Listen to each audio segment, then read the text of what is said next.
এদিকে এনডিএর বৈঠকে যোগ দিতে ইতিমধ্যেই যাচ্ছেন এনসিপিআই সাংসদরা। বিদ্রোহী তৃণমূল কংগ্রেসের সাংসদ যারা ইতিমধ্যেই এনসিপিআই এ যোগদান করেছেন, আজকে এনডিএর বৈঠকে অংশ নিচ্ছেন তারা।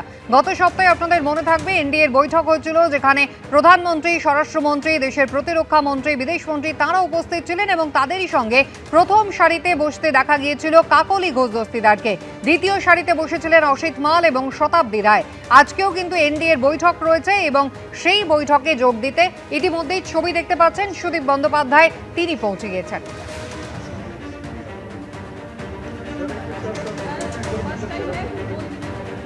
গতকালই প্রধানমন্ত্রীর সঙ্গে বৈঠক করেছেন এনসিপিআই এর স্বীকৃতি নিয়ে কথা হয়েছে প্রধানমন্ত্রীর সঙ্গে। আজকে মুখ্যমন্ত্রীর সঙ্গে এনসিপিআই সাংসদদের বৈঠক হবে। সুখেন্দু শেখর রায় তিনিও রয়েছেন অর্জুন রাম মেঘওয়াল।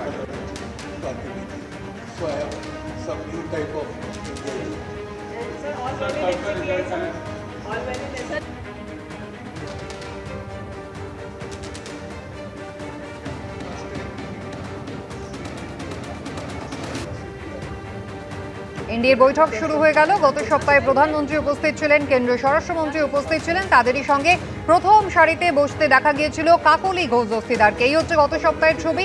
প্রথম সারিতে একেবারে ধারে কাকলি ঘোষ দস্তিদার, তিনি বসে রয়েছেন। পিছনের সারিতে অর্থাৎ দ্বিতীয় সারিতে বসে রয়েছেন শতাব্দী রায়, অসিত মালরা। এনসিপিআই সাংসদরা গত সপ্তাহেও এনডিএর বৈঠকে যোগ দিয়েছিলেন। এই সপ্তাহেও কিন্তু এনডিএর বৈঠক হচ্ছে। সুদীপ বন্দ্যোপাধ্যায় তিনি ইতিমধ্যেই বৈঠকে প্রবেশ করলেন।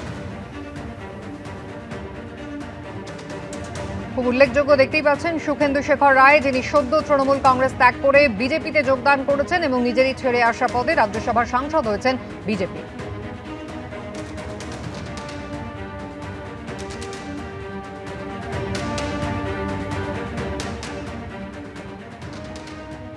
তৃণমূলের দুই শিবিরের মধ্যে পরস্পর বিরোধী দুই দাবি কিন্তু ইতিমধ্যেই সামনে আসছে। কুণাল ঘোষ তিনি বলছেন এনসিপিআই এর 20 জনের মধ্যে অন্তত 6 জন সাংসদ তাদের সঙ্গে যোগাযোগ রাখছেন। অন্যদিকে এনসিপিআই এর কাকলি ঘোষ দস্তিদার দাবি করলেন আরো 2 থেকে 3 জন সাংসদ তাদের শিবিরে আসার জন্য বলেছেন। আর এসবের মধ্যে দিল্লির বঙ্গভবনে আজকে এনসিপিআই সাংসদদের সঙ্গে মুখ্যমন্ত্রী বৈঠকে বসবেন। তার আগে শুরু হয়েছে এনডিএর বৈঠক, যেখানে যোগ দিয়েছেন এনসিপিআই সাংসদরা। যে 20 জন সাংসদ নিয়ে যে একটা বিষয় রয়েছে, তারা অন্তত 6 জন তারা পুরোদস্তুর যোগাযোগ রেখে চলেছেন। এখানেও অন্তত মিনিমাম 30+, 30-এর বেশি। আমি যে বললাম আরো 2-3 জন সাংসদ, প্রাক্তন যিনি সর্বভারতীয় সভাপতি, বর্তমান স্বাস্থ্যমন্ত্রী জেপি নাড্ডাজি, তার সঙ্গে আলোচনা চলছে। তারাও তো আসার জন্য বলেছেন। নদীর এক পার ভাঙে অন্য পার গড়ে। বিধানসভা ভোটে তৃণমূলের ভরাডুবির পর তৃণমূল যত ভাঙছে, বিজেপি তত শক্তিশালী হচ্ছে। আর এরই মধ্যে তৃণমূলের দুই শিবির নানা রকমের পরস্পর বিরোধী দাবি করে চলেছে। কালীঘাট তৃণমূল দাবি করছে এনসিপিআই থেকে বিদ্রোহী তৃণমূল সাংসদদের অন্তত 6 জন তাদের সঙ্গে যোগাযোগ করছেন। আমি এটুকু বলতে পারি যে 20 জন সাংসদ নিয়ে যে একটা বিষয় রয়েছে, তার অন্তত 6 জন তারা কিন্তু আমাদের এই দিকের সঙ্গে, অর্থাৎ মমতা বন্দ্যোপাধ্যায়ের প্রতি পূর্ণ আস্থা রেখে যারা করছেন, তারা অন্তত 6 জন তারা পুরোদস্তুর যোগাযোগ রেখে চলেছেন। উল্টো দিকে এনসিপিআই দাবি করছে কালীঘাট তৃণমূল থেকে আরো 2-3 জন সাংসদ তাদের দিকে আসতে চাইছেন। আমরা সব সময় কিন্তু 20 জন একসঙ্গে আছি এবং যে কথাটা পোস্টে আপনারা বলছেন আরো 2-1 জন সাংসদ, তারাও আমাদের সঙ্গে কিন্তু যোগাযোগে আছেন। কোনো প্রবল চাপ নেই, স্বইচ্ছায় সবাই এসেছেন। কেননা এখানে যে বালি চুরি, মাটি চুরি, কয়লা চুরি, সোনা চুরি, এগুলো তো কাগজে আসছে, এগুলো তো ডকুমেন্টেড অন্যায়। শুধু সাংসদ কেন, বিধায়কদের নিয়েও নানা দাবি করা হচ্ছে। বিধায়ক সংখ্যার নিরিখে কালীঘাট তৃণমূল এখন সংখ্যালঘু, ঋতব্রত তৃণমূল সংখ্যাগরিষ্ঠ। এই অবস্থায় নতুন দাবি করেছেন কুণাল ঘোষ।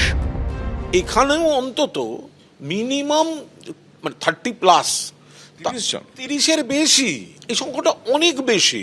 কয়েকজন ফোন করছেন, যোগাযোগ থাকছে, আবার কয়েকজন দিদির সঙ্গে দেখা করে এসছেন। আর খালি ওনাকে বলার যা পড়ে টরে রয়েছে আর কি, যে বিধায়করা আছেন, মানে পাবলিকলি আছেন, সেই বিধায়কদের একটু নজরদারির মধ্যে রাখার অনুরোধ করব। এসবের মধ্যেই মঙ্গলবার দিল্লির বঙ্গভবনে এনসিপিআই সাংসদদের সঙ্গে বৈঠকে বসার কথা মুখ্যমন্ত্রী শুভেন্দু অধিকারীর। মুখ্যমন্ত্রী আসছেন, আগের সপ্তাহে আসার কথা ছিল, তখন উনি কাকলি এবং শতাব্দীকে এটা বলে দেন। কালকে মূলত প্রত্যেক সাংসদেরই এলাকায় নানাবিধ সমস্যা দেখা দিচ্ছে, অনেক এখনো বাড়ি ঢুকতে পারছে না। এই সমস্ত বিষয়গুলো নিয়ে একটা বিস্তারিত আলোচনা করে একটা কাজের পরিবেশ ফিরিয়ে আনতে হবে। মুখ্যমন্ত্রী মিটিং করতেই পারেন তাদের সঙ্গে, বিজেপির কোনো সর্বোচ্চ নেতাও মিটিং করতে পারেন, তবে তাদের উপর যে হিংসা হচ্ছে বা তাদের উপর যে আক্রমণ হচ্ছে সেটার দায়িত্ব বিজেপি নিতে পারবে না। তৃণমূল যদি তৃণমূলকে ডিম ছোঁড়ে, অতীতে তৃণমূলের আভ্যন্তরীণ রসায়নের কারণে যদি কেউ আক্রান্ত হয়ে যান, সেখানে শুভেন্দু অধিকারী কি করবে? শেষ পর্যন্ত কি এনসিপিআই বিজেপির সঙ্গে মিশে যেতে পারে? অর্থাৎ তৃণমূলের বিজয়ী সাংসদরা সরাসরি বিজেপিতে যোগ দিতে পারেন? কৃষ্ণেন্দু অধিকারী, আশাবুল হোসেন ও বিজেন্দ্র সিংহের রিপোর্ট, এবিপি আনন্দ।